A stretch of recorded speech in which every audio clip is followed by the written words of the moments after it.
Si l'Europe a si jalousement gardé sa relation avec l'Afrique depuis si longtemps, c'est bien parce qu'elle en tire quelque chose. Alors quand les Européens viennent investir chez nous, ils font de l'aide au développement. Mais leurs comptes bancaires sont en Europe. Et une entreprise qui fait des pertes ne reste pas longtemps en Afrique, hein, elle ferme. Donc quand ils viennent faire des affaires, ils viennent nous aider. Quand nous, on vient faire des affaires, on est immigrés économiques.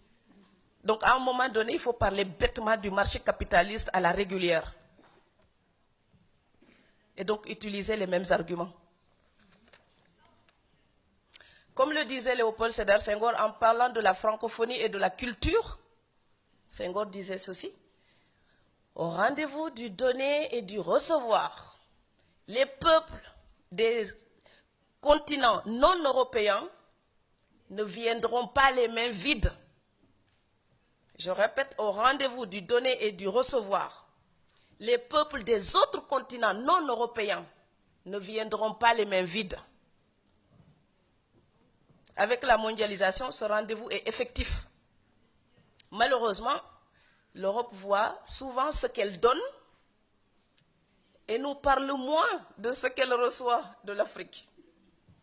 Et l'Afrique, elle se soumet pour ce qu'elle reçoit par fatalisme ou par ignorance de la valeur de ce qu'elle a à offrir. Et comme je ne cesse de le répéter dans tous mes textes, aider quelqu'un, c'est l'aider à ne plus avoir besoin de vous. Sinon, c'est de l'assujettissement.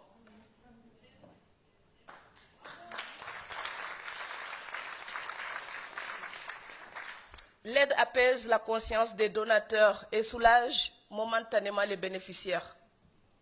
Mais elle ne garantit l'autonomie à personne. L'Afrique ne peut pas tout attendre de l'Europe. Et moi, j'en ai assez quand je parle avec des Africains. Souvent, on me dit, l'Europe doit nous aider, l'Europe doit nous aider. C'est comme si j'étais dans la maison de mon père et je dis que le voisin doit me nourrir.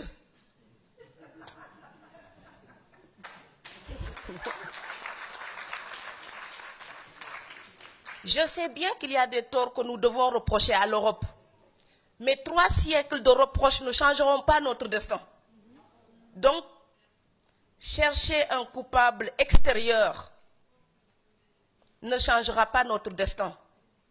Si ma maison brûle et je reste là et je dis, quelqu'un a jeté une allumette, ma maison brûle, quelqu'un a brûlé ma maison, quelqu'un a brûlé ma maison.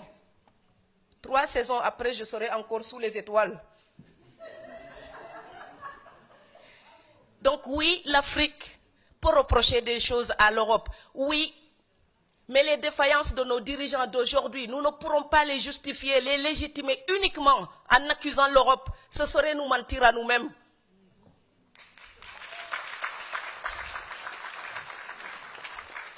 Nous sommes en Allemagne. Ce pays, après la guerre, était démoli, un tas de pierres. Aujourd'hui, on a des frères qui risquent leur vie pour y vivre. C'est parce que les Allemands ont travaillé pour ça. On ne peut pas seulement les accuser, on peut aussi prendre un exemple sur eux.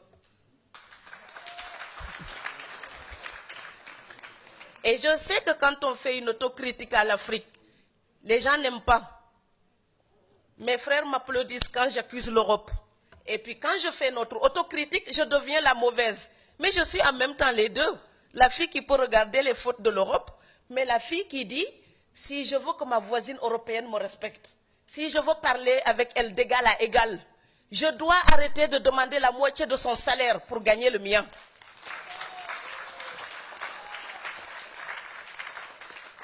En ce moment, on parle beaucoup du partenariat Europe-Afrique. Ça passera par une révolution des mentalités. Celui à qui vous demandez la charité, vous ne pouvez pas le tutoyer. Celui à qui vous demandez la charité, vous ne pouvez pas lui imposer des règles. Celui à qui vous demandez la charité, vous baissez la tête devant lui. Et quand nos dirigeants baissent la tête, les peuples se mettent à genoux.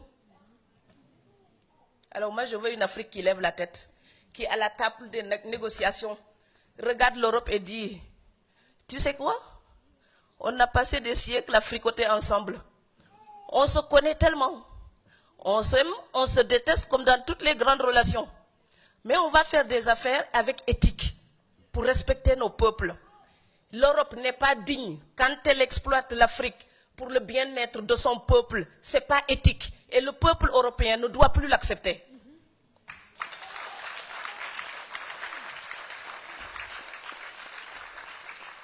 Et l'Afrique n'est pas digne quand elle se plaint tout le temps et que le peu de richesse qu'elle a, certains l'utilisent pour leur propre compte et laissent le peuple démuni. Ce n'est pas éthique non plus.